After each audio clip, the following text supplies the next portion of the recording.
président. En 1 heure et quelques, on va faire le tour de ce projet. Mirarem d'alternar d'una llengua a l'altra i si mai hi ha preguntes o coses que no enteneu, no dubteu. Je laisse la parole pour commencer à Laurent Gosse, président de la CCI des Pyrénées-Orientales. Bon, bonjour à tous. Alors, je ne sais pas si on va le faire est-ce qu'on le faire en français, en espagnol, en catalan, en tous, à tout homme. Et je vais le continuer en français. Donc, je suis très content de venir ici à Thémis, accueilli par le département, qui bien sûr on est partenaire, pour m'adresser à vous pour le lancement officiel de ce projet qui marque un tournant important pour le tourisme et la conservation patrimoniale de nos territoires, de part et d'autre des Pyrénées. Et bienvenue à nos amis de l'autre côté des Pyrénées catalanes. Le projet transfrontalier européen Rome-Tour représente le début d'une nouvelle ère pour notre territoire. Une ère où se mêlent culture, histoire et tourisme durable, en lien bien sûr avec l'économie et l'ambition consulaire, pour ouvrir la voie à un avenir économique plus florissant encore pour ce beau territoire de la Cerdagne. Ce jour n'est pas seulement symbolique de notre engagement commun, il marque le démarrage d'un travail passionnant vers la valorisation de 55 monuments romans méconnus des régions nord et sud de la Catalogne. Par cette initiative, nous vous donnons pour mission de faire des sites historiques des pôles d'attraction, capables de séduire, ils vont le séduire, de nouveaux segments de marché international et d'insuffler une nouvelle vie dans les zones jusqu'alors un peu sous-exploitées. Rome-Tour est bâti sur des objectifs clairs: valoriser notre patrimoine, dynamiser nos territoires et améliorer la résilience de notre secteur touristique. Avec des outils innovants, tels qu'un musée virtuel d'art roman, une plateforme touristique digitale, une campagne de promotion d'envergure internationale. Avec ces outils, nous visons à repositionner l'Est des Pyrénées comme une destination culturelle et touristique de premier plan et contribuer à son développement en hors-saison et renforcer sa résilience face aux défis climatiques qui nous occupent grandement, cher Aude, une grosse partie de nos mandats respectifs. Ce projet ambitieux bénéficiera directement à 55 communes et 45 PME touristiques de ce territoire en leur offrant de nouveaux outils de promotion, de formation, tout en améliorant leur durabilité, leur accessibilité, la qualité de leurs services. La collaboration est aussi au cœur de Rome-Tour. Le projet rassemble des partenaires académiques, et ils sont nombreux dans la salle, universitaires, institutionnels et bien sûr du secteur touristique, de premier plan, témoignant de l'union des forces diverses, avec la réalisation de ce dessin commun. Et parmi ces acteurs clés, bien entendu, la Chambre de commerce, que j'ai l'honneur de représenter, aux côtés de nombreux élus qui sont venus, notamment Marie Pérez, alors bien sûr, je ne peux pas oublier Florent Josande et Jean Parent, c'est des locaux de l'étape dont leur présence était bien entendu naturelle ce matin avec nous. Et on va essayer de jouer un rôle important, fondamental peut-être, mais en tout cas important, et jouer vraiment notre rôle d'acteur économique du territoire. La CCI des Pyrénées-Orientales, en effet, est engagée à coordonner les formations et des ateliers en mettant l'accent sur leur durabilité environnementale, socio-économique et culturelle. Notre implication témoigne de notre conviction profonde, la même que celle de l'ancien président, cher Georges Bernard Fourcade, très investi à la montagne et plus précisément c'est toi à Sayagouz. Et avec une nécessité d'une approche durable, respectueuse de notre environnement et de ses richesses.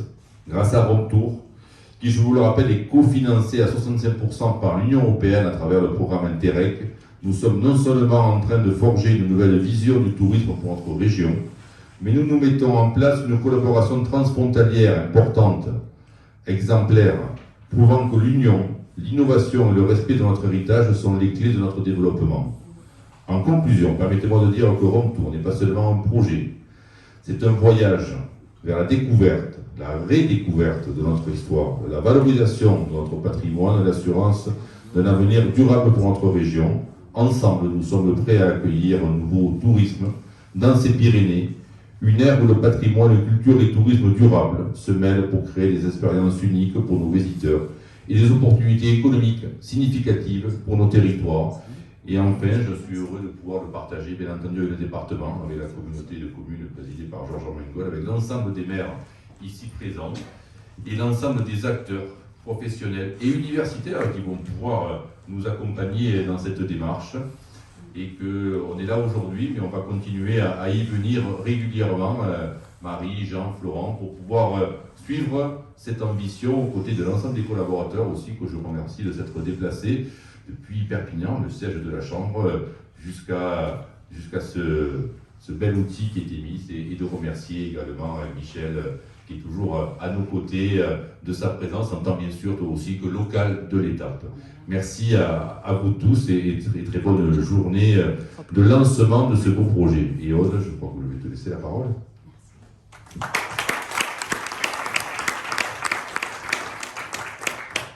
Merci, bonjour à toutes et à tous, bon dia totum. Effectivement, je vais aussi passer en français, je suis désolée. Mais merci à tous d'être présents aujourd'hui et nous sommes heureux de vous accueillir au nom de la présidente et de l'ensemble des élus de l'Assemblée départementale ici à Thémis Solar System. Alors, ce n'est pas forcément le thème qui nous réunit aujourd'hui, mais c'est quand même aussi un phare que nous allons aussi mettre à disposition pour la diversification de nos montagnes catalanes. Et c'est avec d'autant plus donc, de plaisir que nous sommes là aujourd'hui avec Michel pour lancer ce programme. Ce programme, il a d'autant plus d'intérêt qu'il percute, on va dire, deux politiques publiques volontaristes sur lesquelles le département et l'agence de développement touristique s'investissent énormément. D'un côté la culture et de l'autre côté le tourisme. La culture, évidemment, notre politique elle est volontariste parce que nous avons des obligations en tant que gestionnaire des archives départementales que nous mettons et nous mettrons à votre disposition sur un sujet évidemment la roman qui a tout son sens, mais également au travers de notre service archéologie et du fameux CCRP, le Centre de conservation et de restauration du patrimoine, qui est unique en France, ou quasiment unique en France, et qui permet à l'ensemble des communes qui bénéficieront de ce POCTEFA de protéger, de préserver, de transmettre ce patrimoine matériel, immatériel, mobilier, immobilier, au travers également du partenariat qu'il y a, et je le cite parce qu'il est très important, avec la Fondation du patrimoine et bon nombre de partenaires qui viennent financer et permettre cette transmission et cette valorisation de notre patrimoine culturel. Je parlerai évidemment du tourisme parce que c'est ma délégation, mais surtout parce que nous venons de voter le 2 avril dernier notre nouvelle stratégie départementale du tourisme et des loisirs qui a 3 axes fondamentaux qui vont dans le même sens que ce que nous lançons aujourd'hui ensemble. Le premier, c'est une image, l'image de notre département avec justement ces richesses et ces sites incroyables que nous avons partout sur notre territoire, et cet enjeu d'être bien identifié comme une destination touristique qualitative, structurée, qui a quelque chose à montrer, quelque chose comme ce supplément d'âme. Et ce supplément d'âme, c'est quoi? C'est notre identité, c'est cette histoire, c'est cette culture. L'art roman fait évidemment partie, mais la culture catalane au travers de différentes composantes, évidemment aussi notre gastronomie, peut vraiment faire la différence sur un marché extrêmement concurrentiel. Le deuxième axe, c'est évidemment la gestion des flux au travers de cette difficulté que nous avons à répartir dans le temps et dans l'espace, et au travers justement d'une offre structurée qui sera évidemment très qualitative sur la culture, sur des territoires que sont les Pyrénées catalanes. Nous avons aussi cette ambition de répartition sur l'année et sur l'ensemble de nos territoires. Cette offre. Et enfin, c'est peut-être ce qui est le plus important, c'est la fédération des énergies au travers justement de ces partenariats d'outils communs que nous allons bâtir. Et ce POCTEFA en fait partie et participe de cette fédération. Comme slogan pour cette nouvelle stratégie départementale du tourisme et des loisirs, on avait le Junts en Més Forts. Ensemble on est plus fort, et je crois qu'au travers justement de ce POCTEFA et de bon nombre d'autres projets qui sont sur le territoire et qui nous permettent justement de fédérer les énergies, nous arriverons à bâtir cette belle destination qui est Pyrénées-Méditerranée pour le national et l'international, et le pays catalan et les Fenouillèdes pour le local, parce que l'animation territoriale, c'est ce qui fait que nous sommes là aujourd'hui, c'est ce qui fait que voilà, nous vivons aussi sur notre territoire. C'est pas simplement pour les visiteurs, c'est aussi pour pour nos habitants de part et d'autre des Pyrénées. Et on voit au travers de ce COPTEFA qu'on n'est pas simplement centré sur notre territoire et sur voilà, la France, mais qu'au contraire, voilà, on est bien tourné vers nos voisins, vers nos cousins, vers nos frères catalans du Sud, que je remercie parce que c'est aussi au travers de ce... Voilà, on est un peu les Janus, hein, on doit se retourner des deux côtés. On n'a pas et on voit que les Pyrénées, alors, finalement, on les franchit facilement. Donc merci encore pour toute l'énergie développée, pour la cheville ouvrière qui a fait que ce COPTEFA soit aujourd'hui lancé. Et l'ADT sera évidemment au soutien sur la promotion et la mise en valeur de tout ce que vous pourrez faire au travers de cet outil. Merci à tous et j'ai envie de dire à bientôt.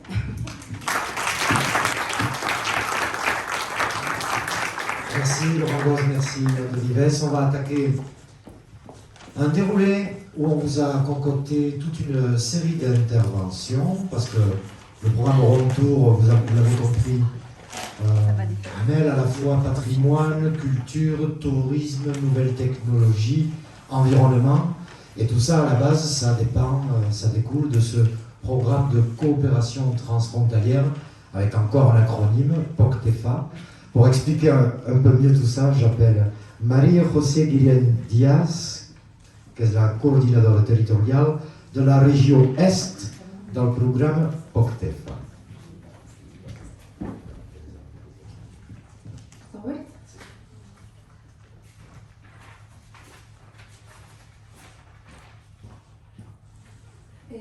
Merci et gracias, bon dia.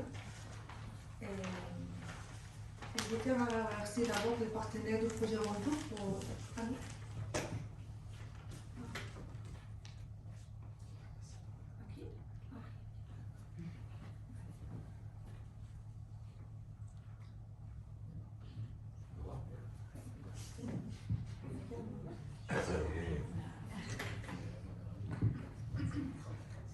Je tiens à remercier les partenaires du projet Retour d'avoir été invités à participer à son lancement. Ce que je vais faire, c'est raconter rapidement en quoi consiste le POCTEFA. Je pense que la plupart des personnes qui sont ici, vous connaissez que c'est un programme européen de coopération transfrontalière créé pour promouvoir le développement durable du territoire transfrontalier de l'Espagne, la France et l'Andorre. Le POCTEFA cofinance des projets transfrontaliers conçus et gérés par des acteurs des deux côtés des Pyrénées.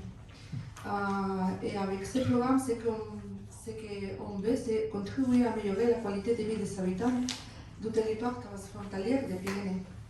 Et le budget total du programme POCTEFA, c'est de 143 millions d'euros, mais avec un cofinancement de 227 millions d'euros, avec un taux de financement de 65%.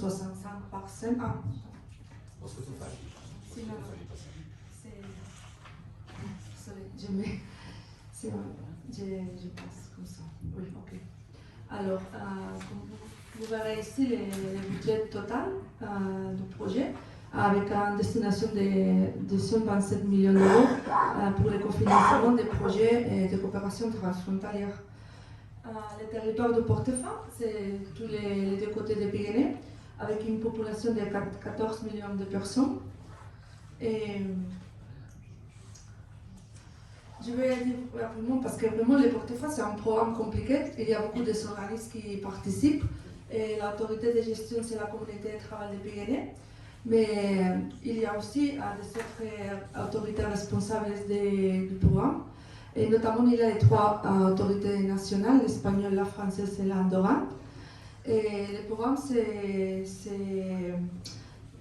gère pour le comité de suivi qui est l'autorité décisionnaire du programme.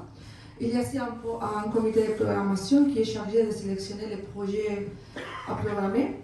Et tout ça, c'est avec la nécessaire collaboration du secrétariat conjoint qui se charge de coordonner toutes les structures de gestion du programme et aussi de faire le suivi des projets programmés. En plus, il y a une autre complication, parce qu'il y a beaucoup de personnes qui participent. Le POCTEFA se divise dans le territoire entre trois zones, l'ouest, le centre et l'est. Dans le comité territorial est, comme vous verrez ici, il y a Et il fait partie de tous les organismes de ce territoire.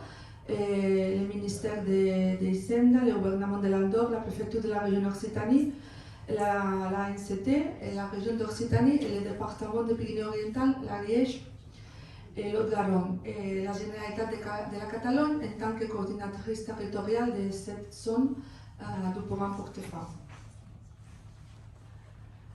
C'était juste pour vous raconter très vite qu'est-ce qu'on fait, quelles sont les principales fonctions des comités territoriaux. Nous sommes ici pour soutenir la création de projets de coopération dans ces zones. Et nous avons un rôle dans les appels à projets de l'objectif politique 5, et avec les projets de proximité, comme c'est le projet Retour. Nous faisons aussi le suivi de tous les projets qui sont programmés dans le cadre de la programmation 21-27 et dans les dernières programmations de projets portefeuille. En plus, nous faisons la coordination des 3 aires fonctionnelles qu'il y a dans les portefeuilles. Et dans le programme portefeuille, il y a 7 priorités. Et la priorité pour laquelle nous sommes ici, c'est la priorité 5, qui a le but de promouvoir le tourisme durable et développer la culture.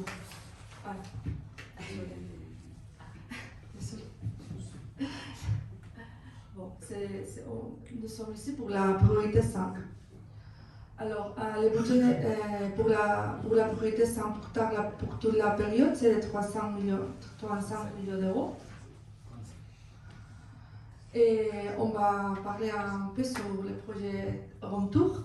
C'est un projet qui fait partie du comité territorial Est. Le budget total du projet, c'est d'1,6 million d'euros, avec un cofinancement FEDER d'1 million d'euros.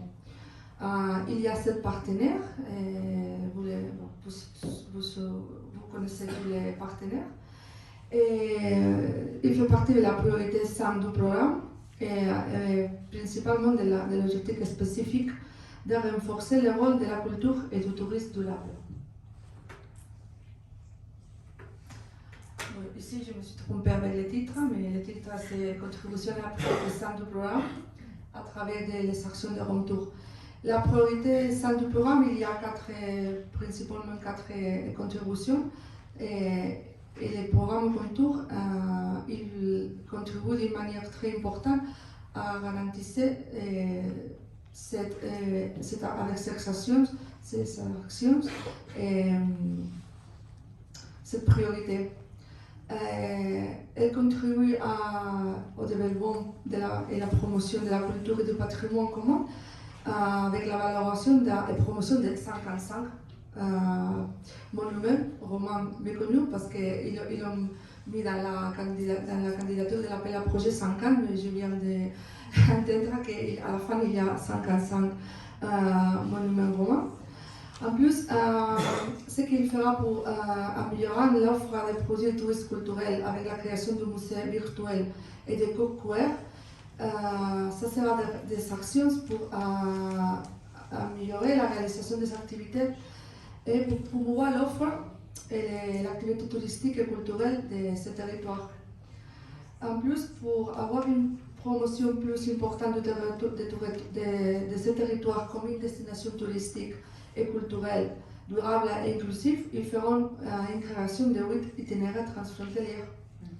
Et pour avoir une promotion plus importante de l'activité et des capacités des agents du territoire, ils feront la création d'un plan de marketing transfrontalier, des outils et des stratégies de promotion touristique et de formation personnalisées pour les agents locaux et les PME touristiques du territoire. Alors, je vais finir rapidement, mais je voudrais vous dire qu'il y a encore quelques nouveautés dans les portefeuilles. Je ne sais pas si vous avez entendu parler des aires fonctionnelles. Le programme a identifié 5 dans tous les territoires du portefeuille, mais il y a 3 dans les territoires concernés pour la communauté territoriale Est. Alors, comme vous verrez, il y a l'aire fonctionnelle littoral Est, avec un appel à projet qui est ouvert jusqu'à le 30 juin dans cette année. Il y a aussi l'espace catalan transfrontalier, la première appel à projet est déjà fini, mais il y a des appels à projets encore à la fin de cette année, une autre prévue pour l'octobre 2026.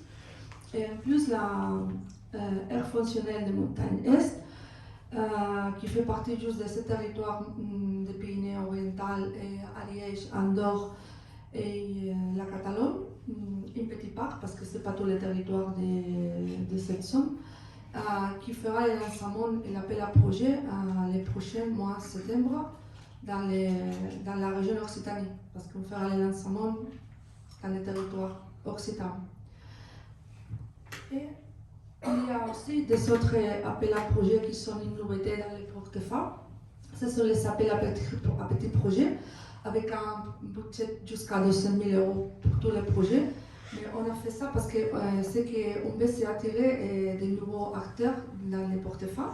On pense que c'est la manière de faire que ces petites structures qui n'ont pas la capacité administrative pour se présenter pour un portefeuille, peuvent commencer à voir qu'est-ce que c'est le portefeuille et peut-être avec un petit projet.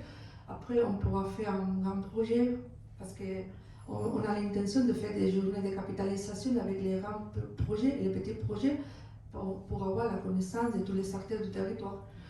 Et la dernière nouveauté, c'est l'objectif Interreg. C'est un objectif qui a l'intention d'assurer une meilleure gouvernance et la résolution des obstacles frontaliers. Et cet appel à projet est prévu pour le premier trimestre 2025 pour les structures publiques et transfrontalières. Et c'est tout. Merci. Moltes gràcies. Ce qu'on appelle une usine à gaz, un peu. Mais c'est nécessaire, c'est nécessaire. Installez-vous confortablement, on va à présent entendre, écouter et regarder Juan Antonio Serrano du Val d'Aran, vice-président tercer de la Diputació de Lleida et vice-président du patronat de tourisme de les Terres de Lleida. Il n'a pas pu se déplacer. Il nous envoie un message, il est centré sur l'importance de ces collaborations transfrontalières. On y va ?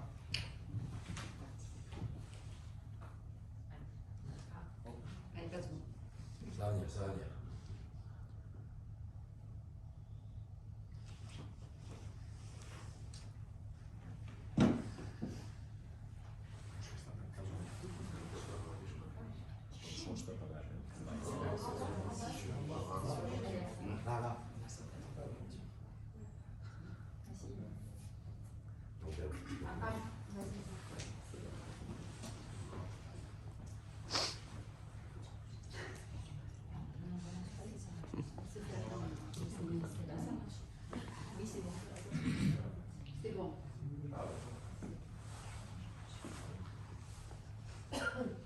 Bon dia a tutti, bon dia a tothom, bonjour a tous. Je suis très content, estic molt content d'estar aquí entre vosaltres, llàstima de la distància que ha fet impossible que pogués estar personalment amb vosaltres. Vull agrair també ja d'entrada a la senyora Montserrat Cuberó el fet que pensés en mi per poder participar en aquestes jornades i bueno, us explicaré o diré una mica el que me proposen del que tinc que parlar. L'Ajuntament de Viella Mitjaran, del qual soc alcalde, va fer un POCTEFA amb els municipis de Viella Mitjaran, Lutxón i l'Aragó Benasque. Són tres municipis que en un punt determinat estan connectats. Va ser una bona experiència i penso que va en la línia de lo que es proposa en aquest cas amb aquesta proposta del fons. Tal com me va explicar la Montse de com evolucionava i de les idees que tenien en fase del romànic per potenciar zones romàniques o iglesias o monuments romànics que potser no són molt coneguts però que sí que són molt importants i que tenen el seu valor artístic i cultural, d'alguna manera ajudaran a que les zones menys afavorides o menys gent visqui, això pot ajudar lògicament i treure un valor a l'economia d'aquelles localitats. Per tant, penso que és un encert el que es treballi en aquesta línia i penso també que hi haurà molt d'èxit. La col·laboració transfronterissa a l'Alt Pirineu i tot el que seria el Pirineu català i el Pirineu francès, si no existeix, acabarem tots malament. És a dir, és fonamental que ens coneguem aquestes relacions que han existit sempre entre la part francesa i la part catalana. Històricament han viscut d'alguna manera vinculats, amb moltes tradicions similars, vivint de les mateixes maneres, i que d'alguna manera una frontera hauria d'intentar evitar que això se trenqués. Per tant, penso que aquests programes de Pocteza van una mica en aquesta línia. Però si a algú els fa falta realment que hi hagi projectes d'aquest tipus, és a la zona del Pirineu català i segurament també a la zona del Pirineu francès, perquè està en una situació econòmica més complicada, hi ha poca població, la poca població que hi havia durant uns anys s'està fent gran i per tant hi ha poca regeneració demogràfica. En fi, tots sabem la situació en la que ens trobem a nivell social i a nivell econòmic i a nivell empresarial i a tots els nivells. Per tant, això és fonamental. A partir d'aquí hem de ser el més curosos possible per aprofitar al màxim aquests recursos que venen de la Unió Europea i per treure-li el màxim profit. En aquest cas estem parlant de turisme, estem parlant de cultura i de que d'alguna manera això vincularà o ajudarà a aquestes poblacions a que hi hagi una mica més d'activitat econòmica. Per tant, això ja és important i, a més, no és un projecte... O sigui, el que m'agrada del que me van explicar d'aquest projecte és que d'alguna manera tenen clar el que volen, i és dir, són petits monuments importants del romànic, molt distribuïts al llarg de la geografia i que d'alguna manera està clar que potencien, els petits i poc coneguts, potencien l'economia local. Per tant, us encoratjo a continuar amb aquesta línia i després, evidentment, tornem a parlar una mica del que fa falta. Quan deia que és imprescindible, evidentment, si no hi ha connectivitat entre les poblacions, ja no cal només parlar d'estar en un cantó o en un altre de la frontera, sinó entre nosaltres. O sigui, avui jo no puc estar amb vosaltres perquè les comunicacions de tipus físic, infraestructures, són com són. I això vol dir que jo tinc que tardar per anar des del meu municipi, que és Lleida, fins al vostre, que és Tarragona, 4 hores i mitja. 4 hores i mitja per anar, més 4 hores i mitja per tornar. Això és complicat. Llavors vam proposar, escolta, i no es pot fer a través de les noves tecnologies, a través d'una connexió per internet en la qual poguéssim estar més presents i si hi hagués alguna consulta, alguna pregunta, estar allà amb vosaltres. Resulta que tampoc es pot fer. Llavors, clar, amb aquesta situació que es troba al Pirineu de la falta de comunicació de tot tipus, de comunicacions, ja no parlo només d'infraestructures, sinó també, no d'infraestructures viàries només, sinó també d'infraestructures tecnològiques, doncs evidentment, si aquí no fem un esforç tots i apretem perquè això s'arregli, doncs evidentment el Pirineu està condemnat, per desgràcia, a ser un lloc on visqui molt poca gent, amb molt poques possibilitats de sortida econòmica i, per tant, penso que ens hem d'esforçar. Hi ha exemples d'intercomunicació entre una banda i l'altra del Pirineu. Tenim un hospital que em sembla que s'utilitza o la sanitat està vinculada d'unes zones amb nosaltres. Jo conec la Vall d'Aran i nosaltres tenim uns acords amb la sanitat francesa per poder, el tema de Sictus, etc., el nostre hospital de referència és primer Sant Covenç i després Toulouse. És per un tema de proximitat. Vull dir, tota aquesta col·laboració que de fet ha existit sempre, sobretot els que estem més a prop de la frontera, l'hem de potenciar i l'hem d'agrair. Per tant, esforç, treball, aquesta és una línia perfecta i me teniu a la vostra disposició per ajudar amb el que estigui a la meva mà i donar la meva experiència a transmetre-la perquè d'alguna manera es pugui treure el màxim profit d'aquestes ajudes.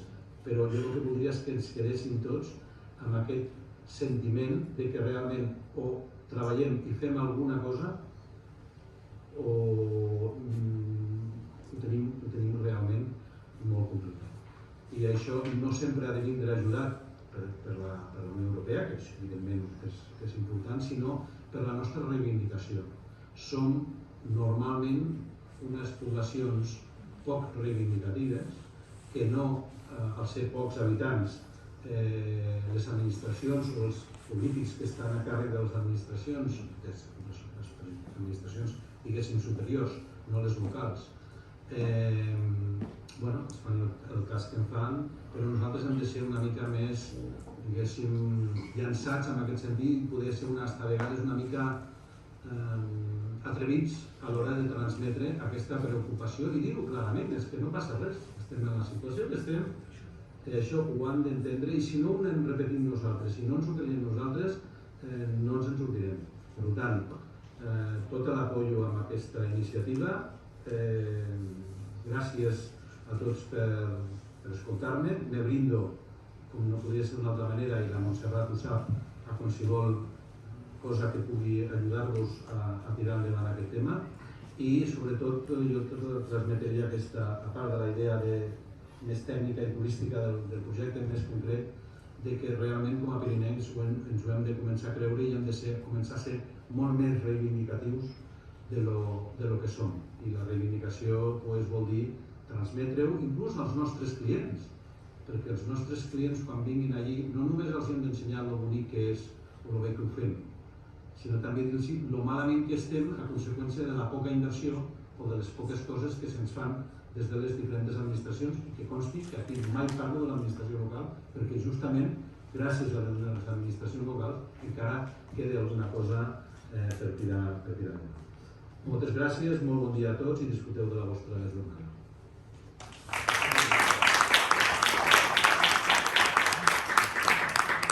Du Val d'Aran avec ce petit accent aranais, non? Un petit accent aranais qui est pas loin de ressembler à celui de la Cerdagne. On va rentrer dans le vif du sujet.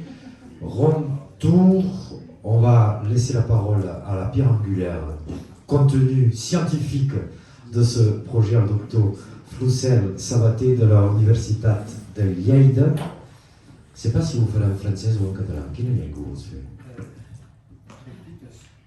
En totes, diu. On fait ainsi qu'on fait. Endavant. Merci pour être ici. Alors, on va... C'est pas bon. C'est ça? C'est pas bon. On va commencer. On commence même.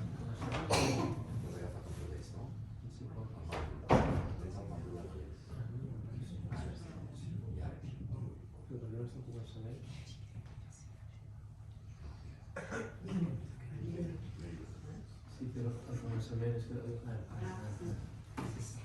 Alors, c'est ça, c'est là. Alors, c'est ça. Alors, merci pour être ici. Nous sommes ici avec Retour. C'est le premier jour officiel de Retour. Merci à tous, même à tous ceux qui ont pris la parole avant moi.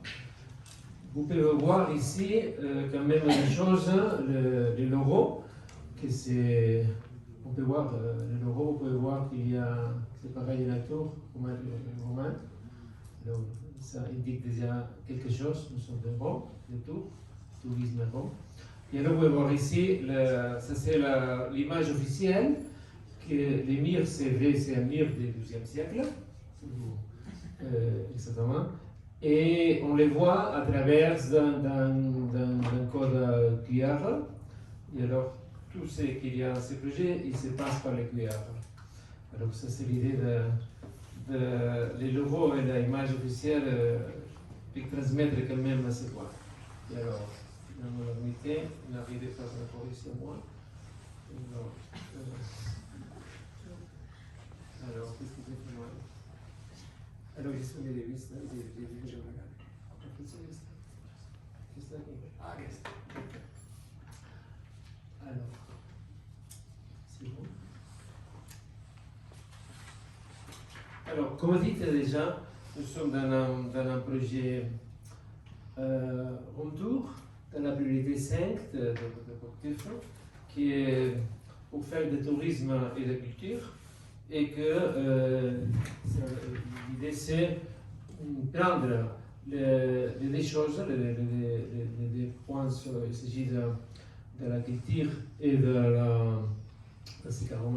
du tourisme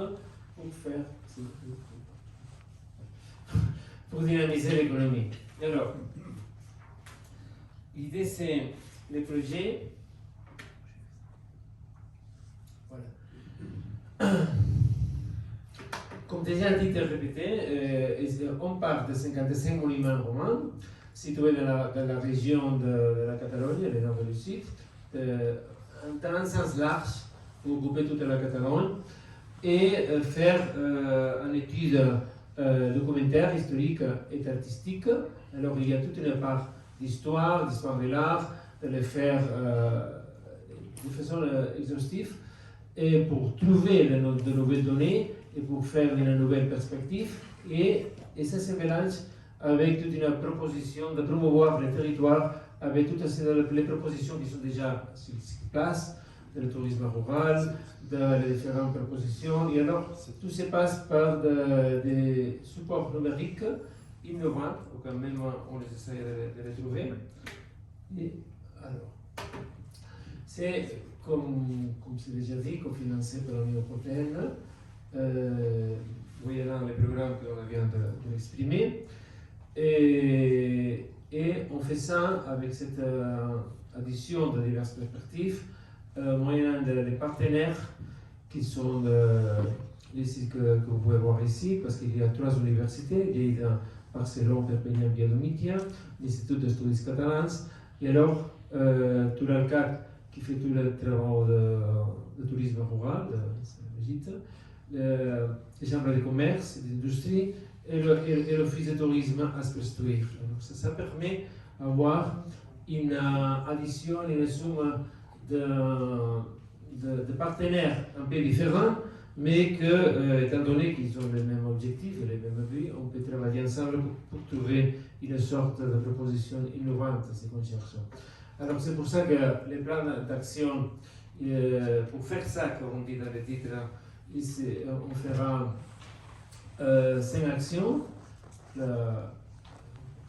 C'est habituel, toujours dans le portefeuille, de faire l'action première de gestion des projets, le deuxième de communication, et alors le troisième, qu'on entre déjà dans le cadre de la question, c'est pour faire la valorisation du patrimoine romain, dynamiser, autour de, ça veut dire la recherche d'abord, et tout de suite la création d'instruments de diffusion innovantes, pensant tout le temps dans les larges publics. Tout de suite, l'action 4, il s'agit de la création d'outils de stratégie pour la promotion du tourisme frontalier. Et encore un 5e, sur la formation pour améliorer la qualité et la durabilité de tous ceux qui sont sur place avec cette promotion du tourisme. Plus rapide, l'action première de gestion, il sera de faire tout ce qu'il faut, la gestion administrative, financière, de toutes les plans d'action. Ça, c'est déjà géré depuis l'université de Lleida. Et comme tous les projets intérêts portefeuille, il est très important la communication afin que tout le monde connaisse cette inversions. À la fin, c'est vrai qu'on s'agit d'argent public provenant de nos concitoyens et de l'Europe. Et alors, donner à connaître ce qu'on fait, c'est très important. C'est pour ça qu'il y a un bon plan de communication, une relation toujours avec la presse. Il y aura information tous les temps sur ce qu'on fait, avec moyennant newsletter, les réseaux sociaux, tous les réseaux sociaux qu'il y a aujourd'hui, Facebook, Instagram aujourd'hui, X, Instagram, YouTube. Quand même, il y aura 6 vidéos d'enregistrement. Évidemment, il y a un site web sur le programme où il y a ces vidéos. Et il y aura des autres sites spécifiques sur les musées virtuels et sur les données historiennes. C'est pour ça que parmi les autres activités de communication, il faut souligner les événements, comme celui que nous sommes ici, l'initial, il y aura notre finale arena. Et parmi, il y aura un événement plus scientifique sur les recherches historiques à l'Institut d'Estudis Catalans et un autre sur la recherche artistique à l'Université de Perpignan. Il y a, comme dit, une plateforme de musée virtuel, c'est un site web sur les romans inconnus, on peut le dire, où il y a une attention sur cette 55 liée à Tousier. Il y a une plateforme promotionnelle pour le tourisme culturel. Il y aura, comme dit, un cycle de formation pour tous ceux qui sont sur place, c'est-à-dire les petites et moyennes entreprises, tous ceux qui sont travaillant sur le territoire prochain à ce lieu. Il y a des activités pour faire une attraction du public, c'est ce qu'on a dit déjà avec les balades gourmandes, que je vous invite déjà. Et il y aura un plan de marketing et la présentation de promotion d'un sport spécialisé et comme on dit, répéter les 55 hier avec les audiovisuels de tout. Ça c'est la communication de ce qu'on peut faire. Tout de suite, il faut dire rapidement, comme on dit, l'action 3, il s'agit autour de la question plus scientifique, la valorisation du patrimoine roman dynamisé. Et ça veut dire la création d'instruments. Comment le faire? On a fait déjà dans les premiers mois de cette année une sélection, la mise en valeur de 55 monuments romains. On a fait des critères scientifiques, historiques, mais même des critères sur place. On a étudié qu'il s'agit de lier des régions, des monuments qu'il faut bénéficier mieux. Tout de suite, il y a la conception et mise en œuvre d'un minimum de 8 itinéraires historiques transfrontaliers, mis en rapport parmi ces sites et les autres. Ça permet d'aller encore plus loin des 55 monuments. Les 8 itinéraires historiques, il s'agit de ça, itinéraires historiques. Alors, ils se mettent en contact les monuments, mais des autres. Alors, c'est un impact plus large. Tout de suite, l'innovation numérique pour faire connaître les 55 monuments romains après un acte public, ça c'est tout l'effort de faire un réseau de codes QR. L'innovation numérique pour faire connaître les biens patrimoniaux de la Catalogne romane après l'âge public, ça veut dire la création de ces musées virtuels de l'art romain inconnu, qu'il y aura l'information, comme vous dites, tout le monde connaît que tout s'agit de belles églises qui sont toujours fermées, mais lorsqu'on arrive là, avec un QR, on peut voir l'intérieur de l'église et souligner qu'il s'agit des apportations les plus importantes. Et alors, il y a la sélection, on ne parle seulement de l'église, on parle des châteaux, on parle des lieux, des villages. Alors, ces musées virtuels, je pense qu'il s'agit d'une apportation très importante. Et finalement, l'innovation numérique pour promouvoir le tourisme culturel dans les destinations historiques romaines, plus connues du grand public et spécialisé, moyennant la documentation. Il s'agit de la base de données spécialisée.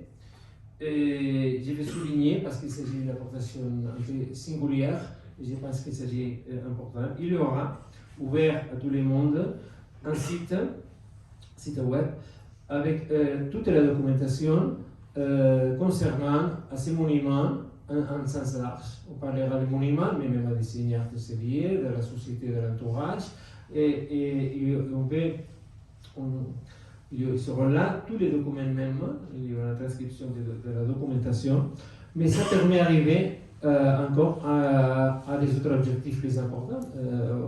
Les historiens de tout le monde qui étudient les diverses choses du Moyen-Âge, ils auront un accès très facile pour parler de notre village, de notre lieu, de notre église. Alors, il s'agit de notre public qu'on a pensé peut-être jamais, mais il faut dire qu'il y a des historiens, il y a des personnes qui étudient par tout le monde et qui espèrent arriver ici grâce à cette autre apportation. Alors, c'est pour ça que c'est très ambitieux, il y a beaucoup de choses, mais même c'est singulier, je veux le souligner. Alors, ça peut m'arriver ici, il y a 55 il faut dire qu'il y a quelques fautes parce que c'est des choses qui arrivent.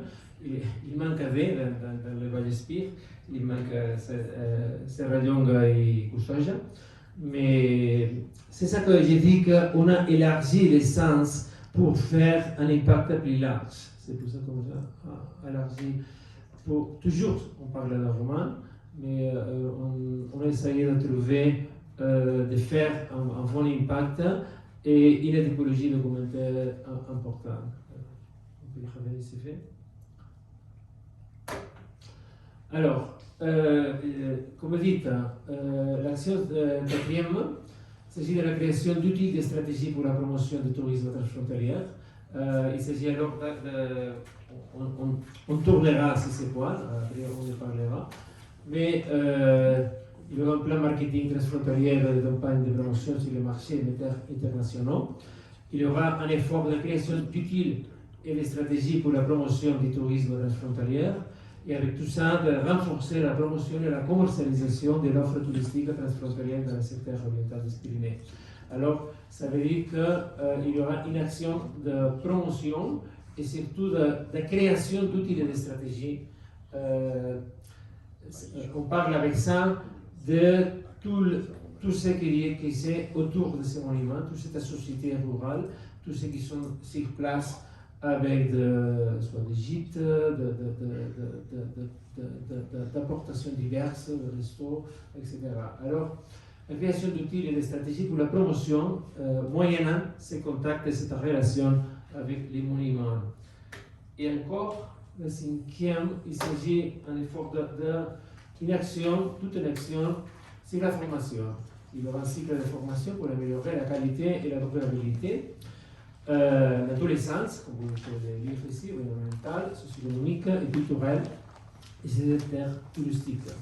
Ça veut dire un outil de durabilité et d'accompagnement personnalisé, quand même autour de l'entreprise, minimum. La préparation d'outils d'autorisation, la formation à la mise en œuvre de mesures de durabilité environnementale, la formation à la formation de cette durabilité sociale avec un tourisme inclusif et accessible et une économie circulaire, et la promotion de la durabilité culturelle et de la destination. Et à la fin, il faut souligner tout un effort de formation de la population qui se déplace pour participer à des stratégies de promotion, de programmes et de tourisme culturel pyrénéen. Alors il s'agit alors le quatrième, comme dit, l'action 4, il s'agit autour de la promotion, et le cinquième, c'est de la formation de tous ceux qui sont sur place. Alors, l'action 3, c'est lié à les 4 et les 5, parce que alors, les données historiques et artistiques de l'action 3, ils sont profités, ils bénéficient de toutes ces actions, de cette activité de l'action 4 et de l'action 5e. Tout ça, on le fait avec un effort, d'accord, à des propositions de porte-franc, autour d'un effort d'appropriation, parce qu'il y a une vocation de permanence et de durabilité. Cette durabilité, il y a tous les supports numériques, ils resteront ouverts quand même pendant 5 années. Il y a aussi même une transférabilité parce que toutes les données, il y aura des stratégies pour ce qui peut arriver et être utilisé par des autres territoires et groupes ciblés. Alors on va essayer de mettre en place un modèle qui sera profité et avec tout ça une capitalisation des résultats avec une participation de toutes les autres stratégies surtout autour du programme et de l'outil Capitaine. Et alors, comme dit, il s'agit d'un budget, tout ça on le fera avec un budget d'1 600 000 euros. C'est l'aportation de FEDER et des membres partenaires. Et bien, à la fin, comme dit, tout ça, il y a l'effort de faire beaucoup de choses, il y a la volonté de travailler avec tous les partenaires, avec l'ensemble d'un côté et de l'autre, avec les différentes apportations. L'effort, le souci, il s'agit de faire un mélange de les apportations des uns et des autres, et à la fin, que tout peut arriver et passer par un cohérent, qu'on finisse avec les cohérents. Alors, merci bien.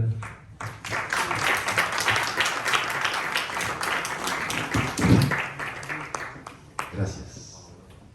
Alors j'ai failli à une de mes tâches, on m'avait chargé d'être maître de l'horloge.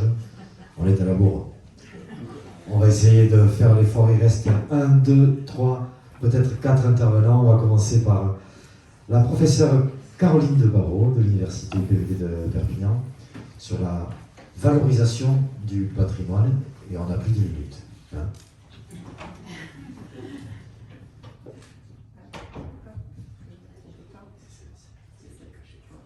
Bonjour. Alors en règle générale, je commence toujours à parler quand tout le monde a faim et quand il faut aller vite. Mesdames et messieurs les responsables, mesdames et messieurs les élus, et donc chers collègues et collaborateurs, donc bonjour à tous et un grand merci aux organisateurs pour cette journée. Il est très agréable de pouvoir nous réunir pour travailler tous ensemble et nous rencontrer donc aujourd'hui. Alors, comme il a été dit précédemment par mes collègues, ce programme a pour ambition de faire des propositions de valorisation du patrimoine roman grâce à des outils numériques innovants. 55 monuments, donc, peu connus, des Pyrénées, et... attendez, qui c'est qui? Oui, c'est moi qui ai appuyé? J'ai fait une bêtise? Non, oui. Et tout cela, donc, pour contribuer à stimuler le développement économique, socio-économique durable. Alors, il faut bien comprendre que pour parler de valorisation, il y a une étape essentielle, et c'est là que nous intervenons, c'est l'étude. C'est un patrimoine donc, qui est inégalement connu, qui doit être valorisé et qui doit être étudié. C'est notre postulat de départ. Et si je vous dis à Romans, eh bien vous allez sans doute penser à beaucoup de sites touristiques, des sites touristiques majeurs qui ont déjà une certaine notoriété, qui sont desservis par des itinéraires touristiques qui sont déjà assez visibles, et sans être exhaustif, voilà une petite liste. Hein. Je pense bien sûr à l'abbaye Saint-Michel de Couchat, la cathédrale d'Elne, Saint-Martin du Canigou, le monastère de Ripoll, etc. Ce sont des sites attractifs et qui sont déjà au cœur d'une certaine dynamique. Mais il y a cependant une grande variété de sites que donc, nous pourrions qualifier de sites intermédiaires qui se retrouvent en périphérie de ces grands sites, et leur dynamisme, eh bien, ils le tirent, hein, profitent effectivement de l'attraction de ces grands sites. Et il y a enfin d'autres sites qui, à la marge, sont moins visibles et parfois moins accessibles. Alors notre intention, vous l'avez compris, eh bien, va se porter essentiellement, enfin, notre attention, pardon, va se porter essentiellement sur ces sites. Et je pense que beaucoup ont fait l'expérience, hein, ou partagé l'expérience de certaines personnes qui auraient, lors d'une excursion, eh bien, lors d'une randonnée, visité un site singulier, un site inédit, parfois un petit peu secret. Eh bien, l'enjeu, il est là également.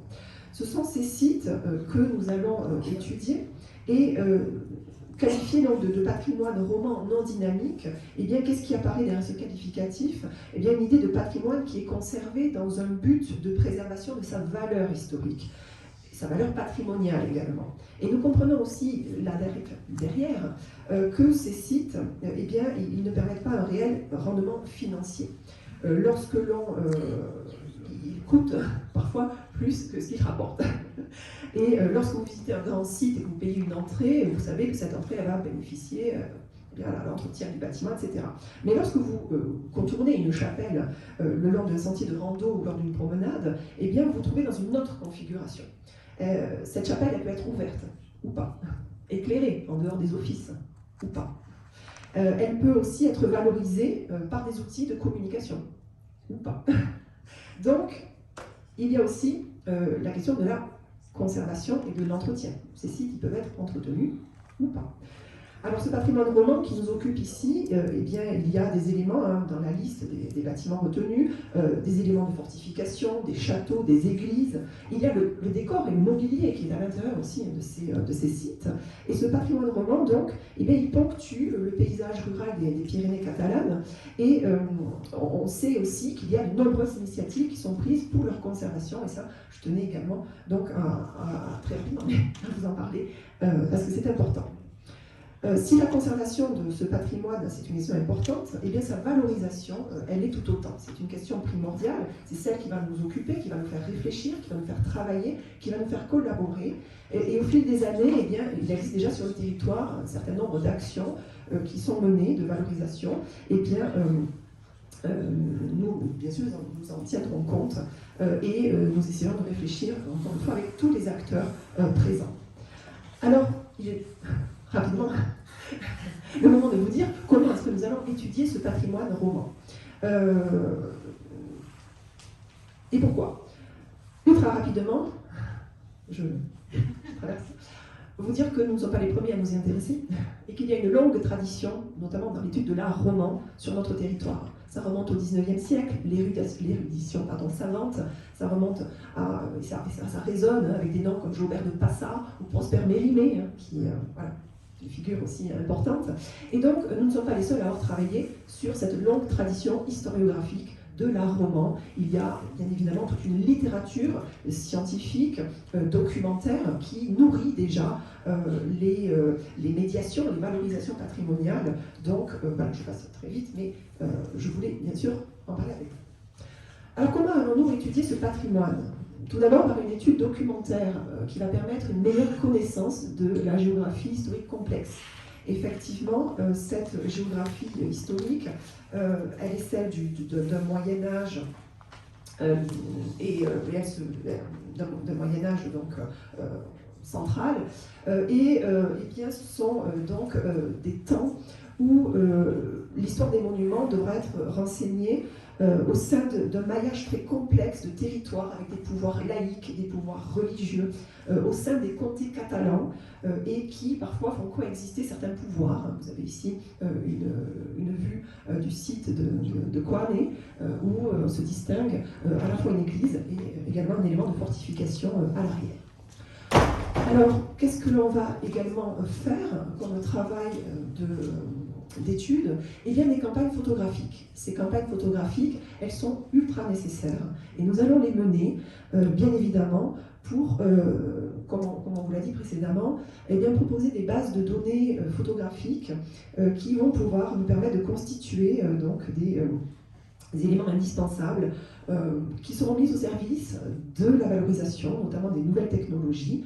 Alors ici, vous avez une très belle vue de Corneilla de Conflans, et aussi pour vous dire qu'il n'y aura pas que des photos techniques, mais bien aussi de belles photographies. Alors, il y a aussi un autre élément important où nous pourrons intervenir sur une documentation qui sera celle donc des études architecturales et des relevés planimétriques, c'est-à-dire que, sans être invasif, nous pourrons proposer de refaire certaines études architecturales des sites et, si cela est nécessaire, eh bien, de reproposer des éléments planigraphiques afin de bien comprendre cette architecture. Là aussi, on fera appel, bien sûr, à tout ce que la nouvelle technologie peut nous apporter. Il y a beaucoup de talents et de compétences sur le territoire et bien évidemment, nous collaborerons. Il y aura enfin, et là encore, je vous rassure, ça ne sera pas invasif du tout. Pour faire un petit clin d'œil à l'actualité, les archéologues font des trous, non pas pour faire des trous, mais pour l'archéologie du bâti, nous ne ferons pas de trous du tout. Il y aura par contre des études qui seront faites sur certains sites, pas tous, ça sera vraiment réfléchi pour que ce soit le plus pertinent possible, et nous pourrons, comme ici par exemple, travailler sur les maçonneries et comprendre comment ces éléments se mettent en place dans la construction, dans la chronologie, ce que l'on appelle le phasage d'une église. Toutes ces informations, elles seront ensuite transmises pour, bien évidemment, nourrir le discours. Enfin, l'étude stylistique et iconographique, c'est généralement ce qui attire l'œil le plus rapidement, c'est les éléments de décor. Ces éléments de décor, ils vont partie de l'église, ils font partie du patrimoine, ils font partie aussi des châteaux, ils font partie de beaucoup de choses. Et pour comprendre ces éléments, eh bien, nous allons les étudier. Ici, vous avez quelques exemples, hein, donc des peintures murales, une langoustine, et de magnifiques éléments sculptés au monastère d'El Camp et à Espira. Ces actions, vous l'avez compris, elles seront menées donc sur 55 monuments. 55 monuments en fonction des possibilités, en fonction des besoins. Donc pas avec la même intensité, mais une fois ces données récoltées, une fois ces données enregistrées, eh bien elles seront mises à disposition pour mettre en place une stratégie avec des outils de valorisation touristique et de médiation culturelle. Alors quelques pistes pour finir, parce que je sais que des collègues en parlent beaucoup mieux que moi, ces actions de valorisation, ces axes de travail, une fois que l'étude sera menée, eh bien quels sont ces axes ? La restauration et la conservation des monuments, on en a parlé, c'est quelque chose qui se réfléchit également. La signalisation et l'information, il y aura des outils de signalisation, vous avez parlé de QR code, il y aura effectivement beaucoup d'autres choses. Attention, il y a déjà beaucoup de choses qui existent. Des guidages, des circuits, des visites, là aussi, ça fait écho à ce que l'on vous a dit précédemment, des événements culturels, des publications, des documentations, des expositions, des propositions d'exposition, des éléments d'aménagement muséaux également, des projets de recherche et d'éducation, des collaborations communautaires et aussi peut-être réfléchir dans un sens plus large, des éléments comme, par exemple, des aménagements paysagers, enfin, tout est possible, tout est à réfléchir.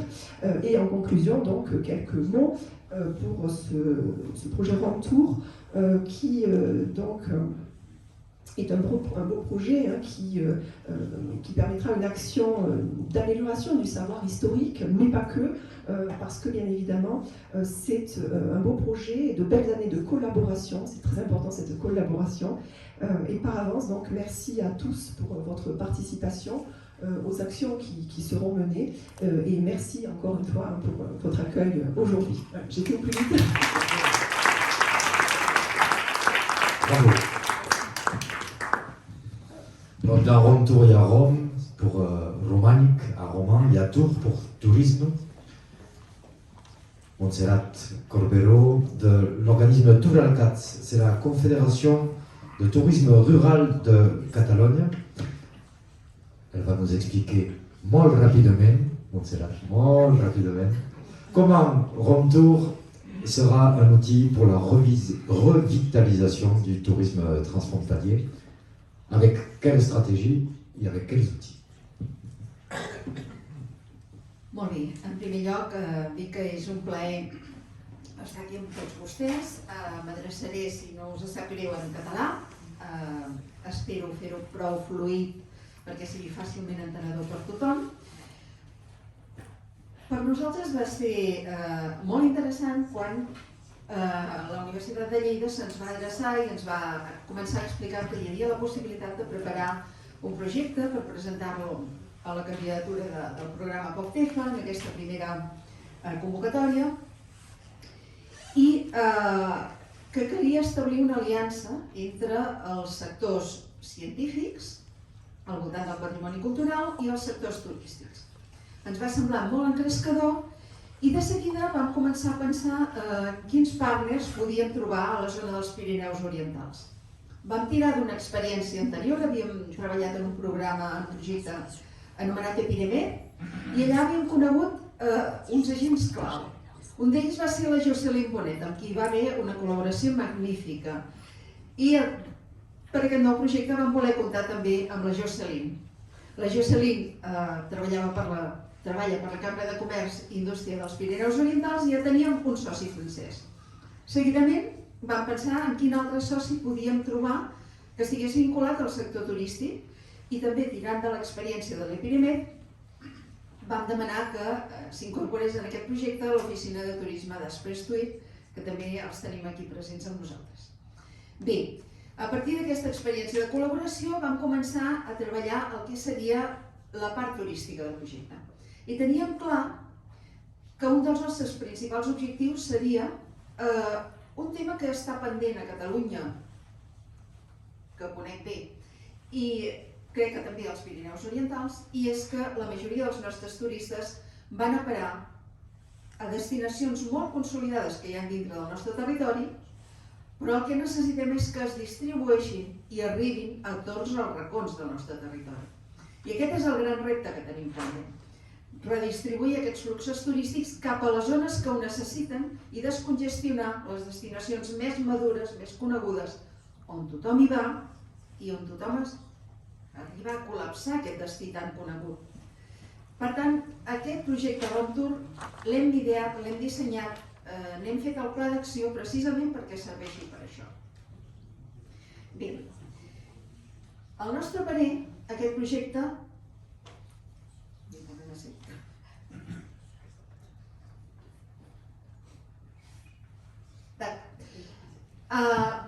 l'hem fet molt innovador. Innovador en molts aspectes, més enllà dels més visibles. Innovador des de l'inici perquè hi participa un equip interdisciplinar molt ampli, des dels investigadors documentals, els investigadors de la història de l'art, però també tots els esgraons de la cadena fins a aconseguir que aquest projecte sigui un projecte que ens porti turistes internacionals al territori, que és l'objectiu final de tot plegat. També és innovador perquè hi ha una relació molt estreta entre patrimoni i turisme. Tan estreta que aquesta relació ja és des del moment de gestació del projecte. Per tant, hem pogut incorporar-hi tot el que són les necessitats de posar en valor un element patrimonial fins al moment en què arribem a comercialitzar aquest nou recurs patrimonial que hem posat en valor. Innovació també en la selecció dels recursos que cal posar en valor. Molt sovint els projectes es centren en recursos patrimonials capdavanters. Nosaltres no, nosaltres hem volgut fer aflorar els recursos del patrimoni romànic que tenim repartits per tot el territori, que són poc coneguts, malgrat que són molt valuosos des del punt de vista històric i artístic i patrimonial. I amb aquest element, amb aquestes petites joies del romànic, com ens agrada denominar-les, aconseguirem portar i repartir la riquesa que aporta el turisme en el territori a tota aquesta zona Rom Tour. Innovador també perquè no ens hem concentrat en uns pocs monuments. Hem fet un projecte que, aprofitant les noves tecnologies, ens permet posar en valor 55 monuments. No 4, no 10, no 20, 55. Perquè el nostre objectiu, insisteixo, és portar la riquesa que genera el turisme, l'activitat turística a tot el territori. Innovador també en les estratègies de comunicació. Això ho veurem al final, quan tinguem ja els resultats i els aplicatius que podrà tenir a la seva mà qualsevol visitant de cada un d'aquests monuments. Innovarem en les eines digitals, però també en la manera de comunicar-les. Incorporarem moltes estratègies de storytelling. Incorporarem noves tecnologies també en permetre que el visitant estigui davant la porta d'una església però en pugui veure a l'interior també. Utilitzarem també els nous recursos que ens ofereix la intel·ligència artificial. Ho veuran vostès d'aquí uns minuts perquè en un audiovisual que hem fet amb molt poc pressupost però que volíem que fos un tast del que ofereix Rom Tour, un tast de la riquesa patrimonial que té el nostre territori. Veureu que en aquest audiovisual, insisteixo, amb molt poc pressupost, ja hi hem incorporat una eina d'intel·ligència artificial. La música, que té reminiscències medievals, ha estat feta amb una eina d'intel·ligència artificial. I seguirem avançant, i seguirem innovant. I innovarem també en les estratègies de promoció turística, com us mostrarem seguidament.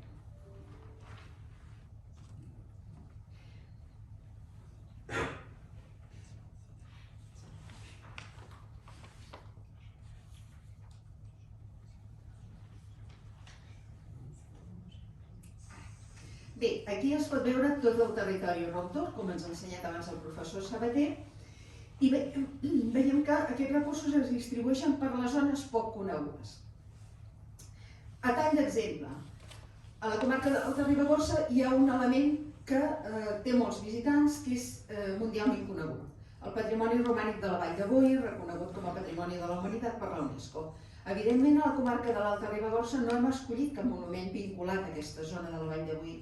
Hem escollit un monument situat a la part més meridional de la comarca, on pràcticament no arriben turistes, però on hi ha uns elements patrimonials romànics rellevants i on a més hi ha un paisatge magnífic, uns poblets molt ben conservats, com a la major part del Pirineu i a la major part de les àrees rurals, tant dels Pirineus orientals com de Catalunya, que tenen molt d'atractiu, que tenen moltes possibilitats de potenciar-los turísticament i que convé portar-hi visitants perquè s'estimuli el teixit socioeconòmic.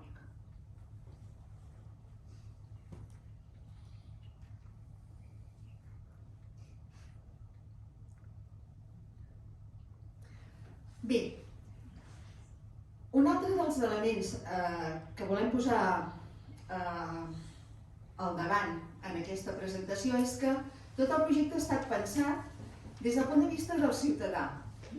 Volem que el ciutadà sigui l'eix axial d'aquest projecte, des de la concepció de com serà l'experiència de la visita, quan vagi a veure cada un dels monuments, també en els valors a transmetre volem posar al davant dels visitants valors com, per exemple, la necessitat de la connexió més enllà de les fronteres, de les bones relacions entre les comunitats humanes, malgrat hi hagi muntanyes o malgrat hi hagi una frontera administrativa.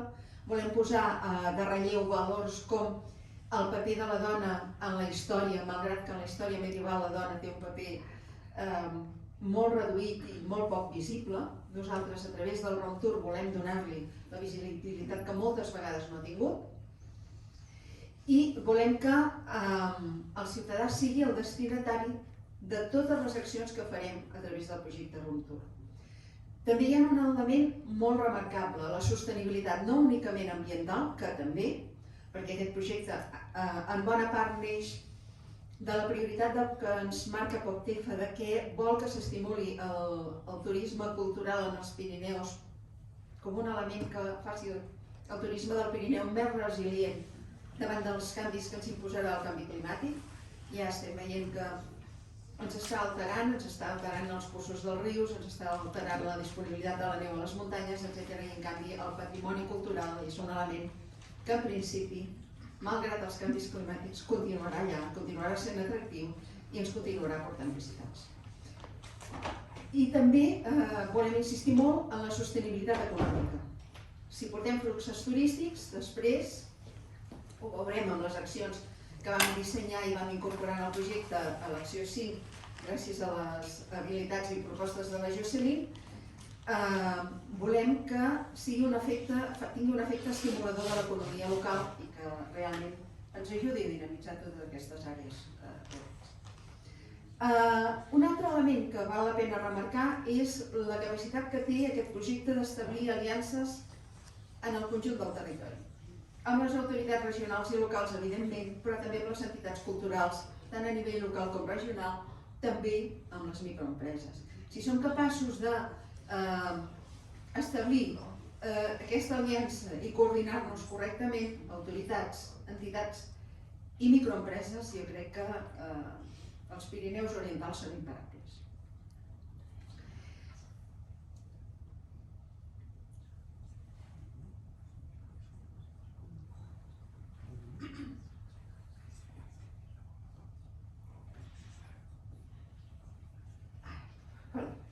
Bé, anem a entrar en detall en l'acció 4.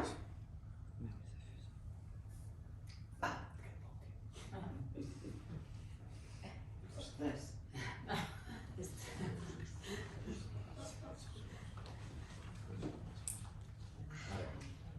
Bé, molt ràpidament.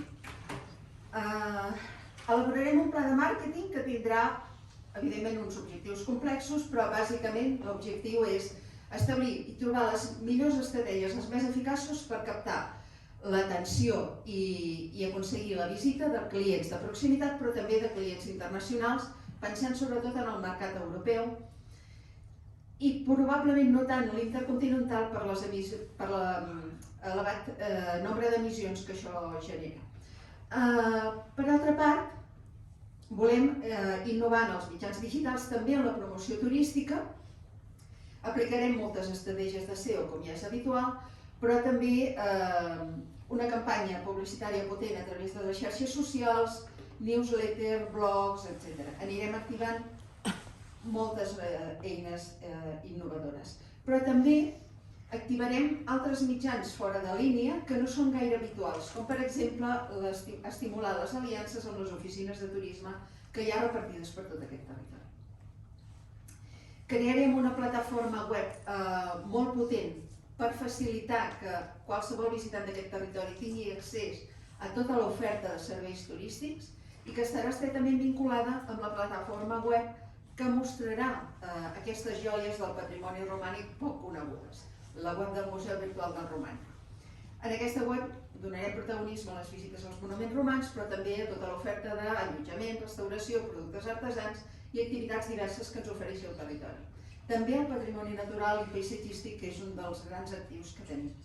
Treballarem amb les xarxes socials, donarem protagonisme a Facebook perquè encara és una eina molt utilitzada per un segment de públic que serà un dels grans públics del Rom Tour, que són la gent d'una franja entre 35 i 55 anys. Treballarem TikTok, que és el que ens permetrà adreçar-nos a les noves generacions. Treballarem Instagram perquè és en aquests moments la xarxa que dona més bons resultats en quant a promoció turística. I probablement ens oblidarem de Twitter, però bé, ja ho decidirem més endavant. Innovarem també en fer activitats específiques, com per exemple el treball en xarxa amb petites agències de viatge receptores situades en els diferents territoris i després un altre element innovador que va ser una proposta de la Jocelyn, que són les balades gourmandes. Organitzar esdeveniments en cada un dels monuments de manera que al generar notícia i al generar una activitat cultural estiguem també aconseguint una molt bona promoció de cada un d'aquests monuments. Moltes gràcies per la seva atenció.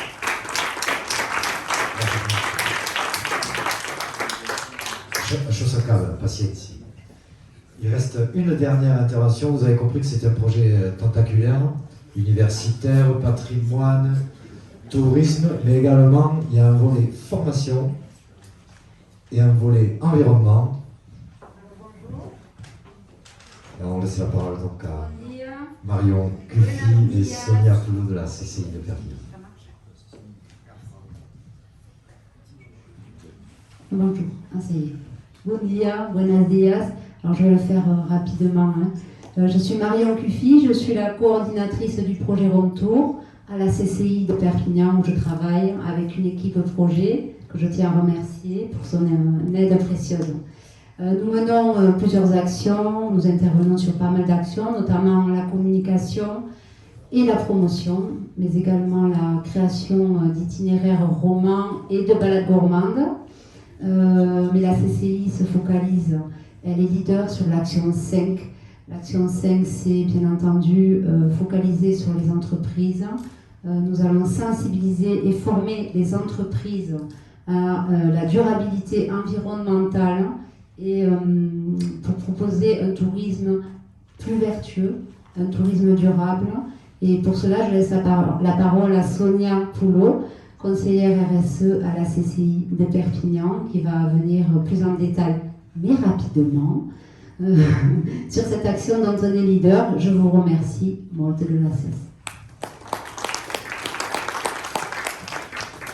Bonjour à tous, donc je vais essayer de vous présenter rapidement le parcours tourisme durable.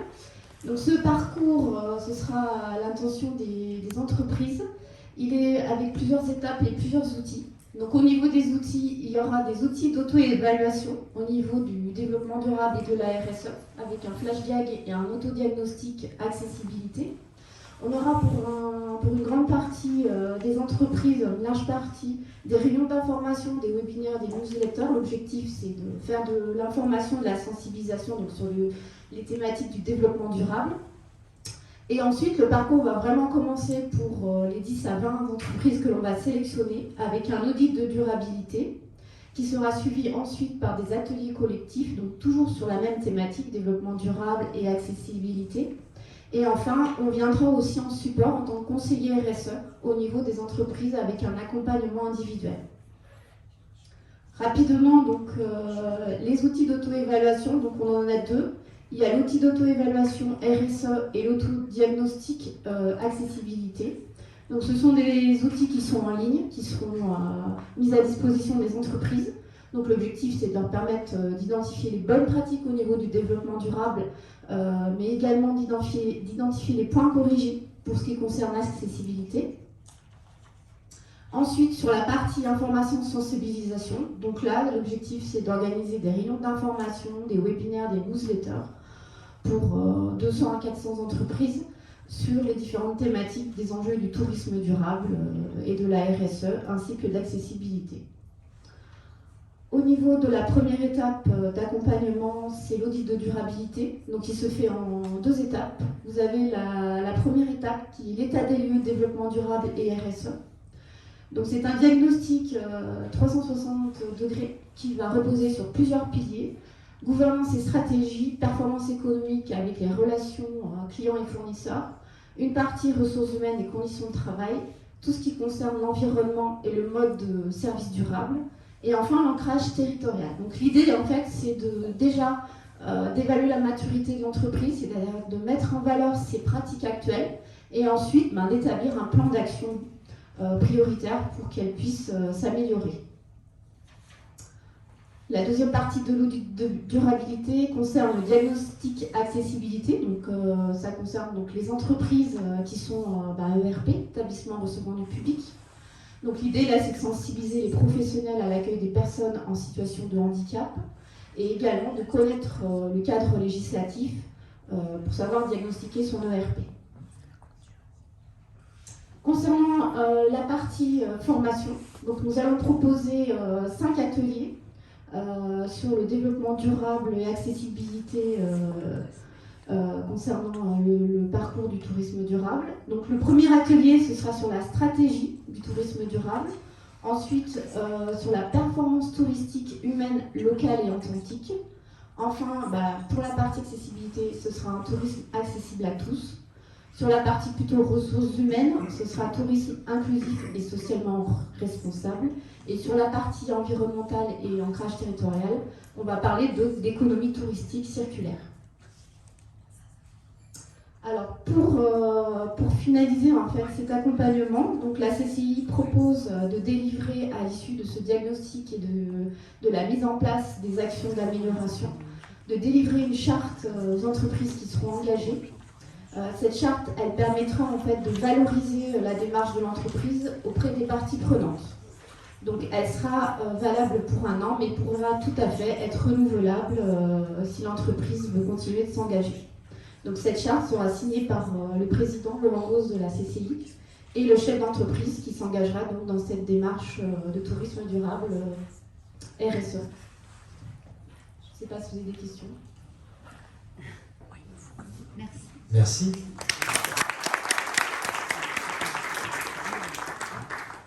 On va terminer. Je vais appeler Marie Siscar qui va avoir la dure tâche de conclure en tant qu'élue référente au tourisme à la CCI de Perpignan. Il s'est dit beaucoup de choses. Synthétiser, ça ne va pas être simple. Qu'est-ce qu'on peut en conclure? Merci à tous effectivement de m'avoir invité. Merci à tous ceux qui ont œuvré pour que Retour existe. C'est vrai que c'est pas facile de conclure, d'autant plus que tout a été dit, donc je pourrais vous dire c'est fait. Peut-être qu'un élément important, qui me semble moins important, c'est que le travail transfrontalier soit fait. On est un petit peu en Europe, tout seul on ne fait pas grand-chose, à plusieurs on fait mieux. Et donc il me semblait que c'était important que je sois dit, juste là maintenant. Le fait qu'on ait parlé plusieurs langues, mais on a parlé d'une seule voix. L'objectif, en tout cas pour la commission tourisme que j'ai l'honneur de présider, c'est de faire venir les touristes en Catalogne, nord, sud. Vous avez bien compris que pour moi, les Pyrénées, c'est pas vraiment une frontière. Et si faire venir des touristes, c'est leur apporter le meilleur de ce que nous avons, ça peut être la catalanité, ça peut être dans la catalanité, je vais y arriver, la culture. Et la culture, c'est effectivement toutes ces églises, tous ces monuments qu'on a la chance d'avoir dans nos départements et dans notre Catalogne, que l'on aime beaucoup. Mais c'est aussi le fait de savoir accueillir les touristes. On veut faire venir des touristes, il faut pouvoir les accueillir, savoir les accueillir. Et tout à l'heure, dans la vidéo, qui n'a pas retenu son nom, monsieur disait 4h30 pour aller, 4h30 pour revenir, je fais quoi? Je vais dormir où? Je vais manger où? Donc effectivement, il y a un gros travail qui se met en place, qui est nécessaire, qui est obligatoire.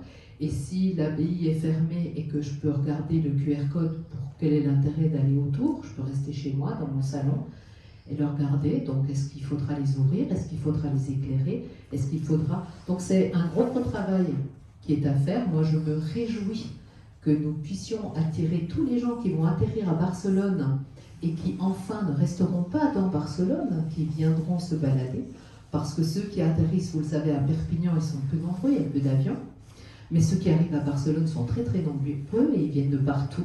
Donc oui, moi aussi, je suis pour désengorger Barcelone et puis pour qu'ils puissent un tout petit peu venir dans les territoires un petit peu plus ruraux. Effectivement, le défi est important, il va falloir que nous nous y mettions tous pour accueillir le mieux possible toutes ces personnes, pour pouvoir évangéliser autour de chez nous. Malheureusement, j'ai appris il n'y a pas très longtemps, parce que je ne le savais pas avant, et c'est pour ça que je dis malheureusement, que la forêt de la Massane était aussi inscrite à l'UNESCO. J'ai demandé autour de chez moi, à Bagnols-sur-Mer, ah bon. Et nous avons des pépites, nous avons des trésors, nous avons des diamants, ils ne sont pas forcément tous très polis. Pas par gentillesse, hein, mais polis parce qu'il faut les polir. Et je pense que c'est aussi le travail de la Chambre de commerce. Je regarde mon président et je me dis qu'il faut vraiment tous s'y mettre.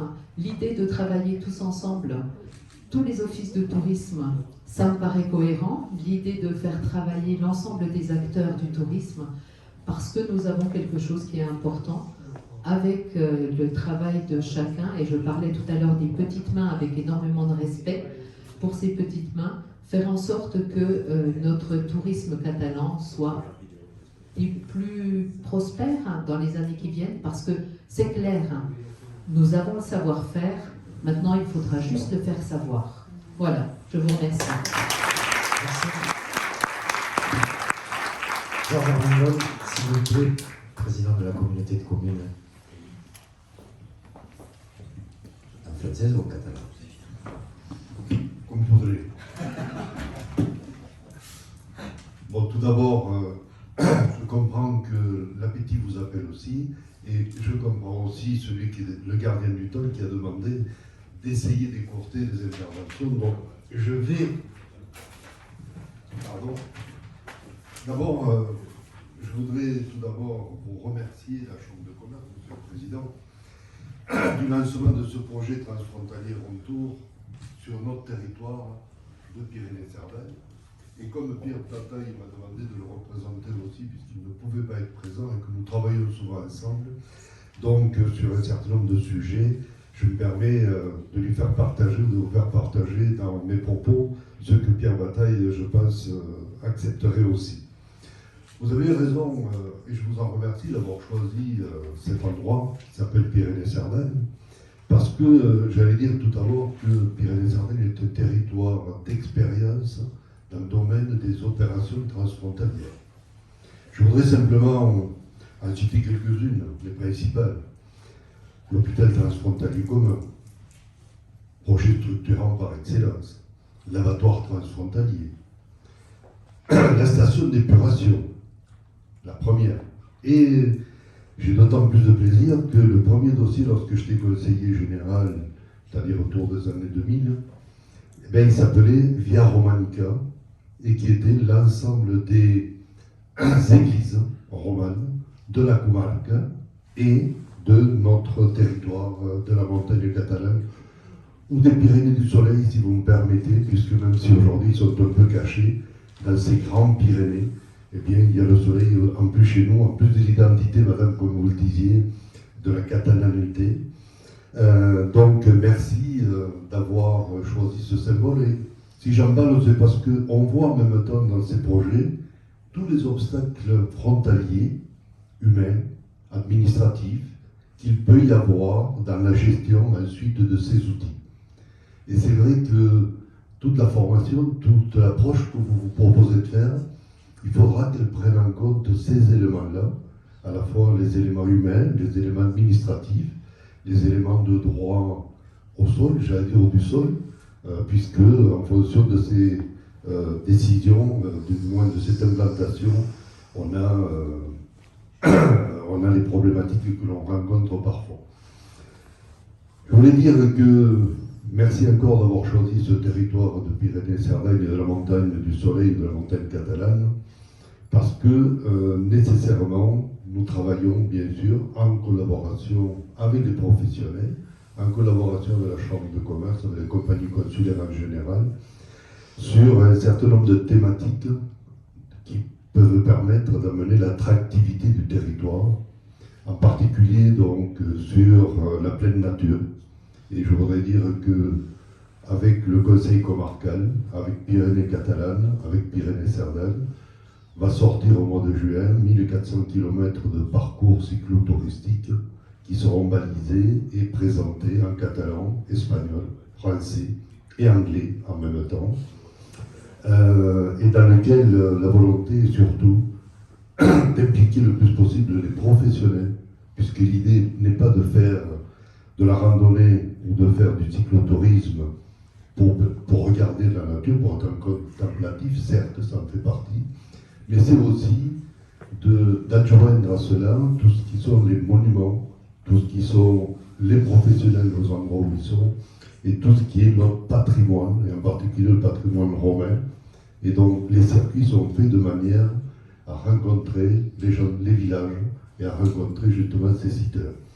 Donc je le citais tout simplement et sans aucune prétention, parce que très modestement, vous l'avez dit tout à l'heure, travailler ensemble et y travailler en amont, ce sont des manières de mieux réussir les projets. Ensuite, le dernier point, parce que très souvent on nous parle de vertueux, je voudrais dire que vous avez raison de choisir un territoire comme celui-là et de vouloir y amener les touristes, en même temps que ce soit à la comarque, que ce soit dans les Pyrénées ou que ce soit chez nous, mais parce que tout simplement, j'écoutais dernièrement l'administration française nous parler des gaz à effet de serre et du changement climatique. Et on nous a dit que nous représentions 0,25% des gaz à effet de serre de la région Occitanie.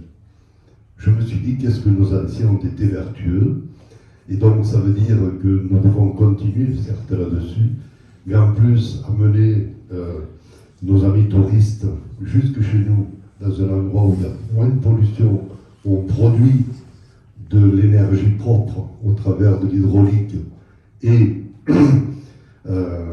du solaire, et savoir que nos prairies et nos montagnes capturent plus de 590 tonnes à l'hectare, pardon, c'est quand même un élément important. Donc aujourd'hui, c'est vrai que je lève un peu cette bannière, mais je vous félicite et je vous remercie de nous avoir fait l'honneur d'organiser cette première réunion ici. Merci. Allez, ça va. On a juste le temps, on vous a préparé une petite vidéo, perquè parlem d'aquests monuments i encara els hem pas vist tots. Une petite vidéo et après on aura mérité un petit peu avant.